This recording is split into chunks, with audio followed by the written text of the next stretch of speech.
بص يا استاذ احمد، دي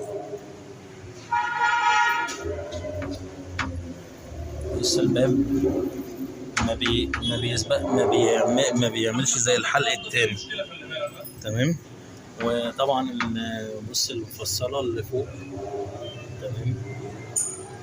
يعني وطبعا الراجل التاني اللي هو كان بيعمل لهم صيانه، الورد بتاعت المسمار دي مش موجود والمرحله، فممكن الباب يترحل شويه من السنه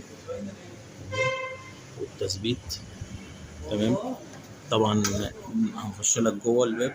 ده باب ده، بص هو حاطط تخشينه عشان الباب ما يرجعش او المفصله ما يرجعش.